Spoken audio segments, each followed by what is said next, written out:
I come from this mentality where you're always encouraging people to try. Because even if you're never going to be very good at martial arts, it will be very good for you.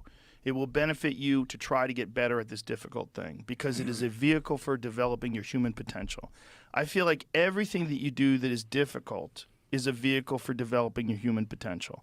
Whether it's learning how to play chess, learning a new language, writing a book, anything you do that's difficult allows you to confront your character flaws and allows you to confront your discipline issues, allows you to confront all the thoughts that are in your mind that maybe you haven't properly organized, and it gives you a chance to excel at life. And for people that don't understand that or don't get that, they're generally selfish or narcissistic. There's something wrong with them that they don't see that a person who is attempting to do this difficult thing should be encouraged. Because, like, if you're just because you started when you're 35 as opposed to starting when you're 21 or what, nonsense. Like, I met a woman who she started doing jiu-jitsu when she was 58 years old, and she got her black belt in her 60s. Wow. That's amazing. That's an amazing accomplishment. Now, is that lady going to go to the UFC and fuck everybody up? No. So if she shouldn't, should she not be encouraged? That's crazy. Right. And the idea that, like, it belongs to, like, the youth or it belongs to people who have been in the arts their whole life, that's nonsense. It's such a foolish way of approaching life. Right. And it's also like you're defining yourself in this very egotistical way, and like that you're a purist and you're a purveyor of the truth and you're the only way that this should be done is my way. Nonsense. Pure nonsense by fools. Only a fool would think that way. Yeah.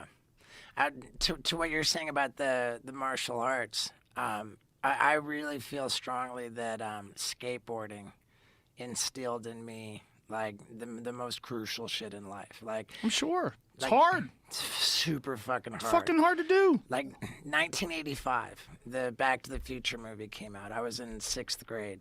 And I saw Michael J. Fox holding onto the back of the fucking car, cruising around. I saw the skateboard tricks in the movie, and I was like, dude, every kid thought, I gotta fucking try it. There was a fucking skateboard underneath every goddamn Christmas tree that year. And like every kid had a skateboard. It was the wildest fad ever. And in short order, every kid found out how fucking hard it was to ride this goddamn thing. Every kid trying to ride it fell down or hurt themselves. Like, at least 90% of these kids fucking, like, these skateboards went totally unused. And the kids that didn't, like, put it away, the kids that stuck with it, I mean, right there, dude, that is a white hot core of just the fucking, like, persistence, dedication, like fucking sacrifice, like skateboarding weeds out pussies and quitters, and just isolates kids who will figure it out.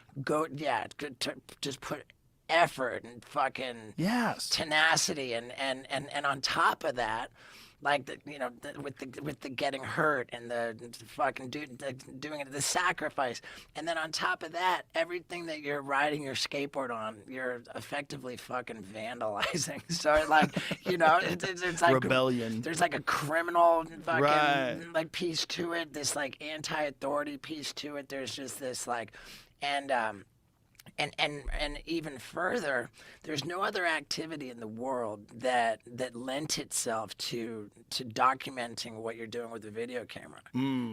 So like skateboarders got a super leg up on video production. Like Spike Jonze's very first video project was a skateboard video. No kidding. He started out as a photographer for a skateboard company, and the guy in charge of that skateboard company decided that he wanted to make a video, because that was like in the 80s, like this was like what was putting companies in front of other companies. He's like, man, I want to make a video. He didn't have anybody to make the video. He just had Spike Jonze, who was a photographer, and Spike got that job by default. That was the 1980s. It was his first video project, and then boom, look at him, he's fucking got Oscars. That's amazing. Yeah, I support people doing things that are difficult, because I think through doing things that are difficult, you learn about yourself. There's my right arm, I have a tattoo of Miyamoto Musashi. because I read a quote when I was 16 years old, when I was doing martial arts. I read the Book of Five Rings, and this is that's Miyamoto Musashi on my right arm. And he wrote this book, the Book of Five Rings, which was a book on strategy. And Miyamoto Musashi was a samurai who killed 62 men in one-on-one combat. And he wrote this quote, wrote this incredible book about it. But one of the things he wrote in the book was, once you understand the way broadly, you can see it in all things. And I think that all difficult things are development. They aid you in developing your human potential. And you find a way to get out of your own way by getting good at all kinds of things. You cut through the bullshit. You think you're great at skateboarding? No, you're not. You suck at it. You got to get better at it. And the only way to get better at it is to practice it until you get better at it. And then you find that way. And in that way of getting better at that, you could apply that to playing the piano. You could apply that to playing chess. Everything. You could apply that to everything. And that's why I have this tattoo. That's what it means to me. It's like this idea is that difficult things are tools. They're tools to maximize the way your mind interacts with life. Yeah.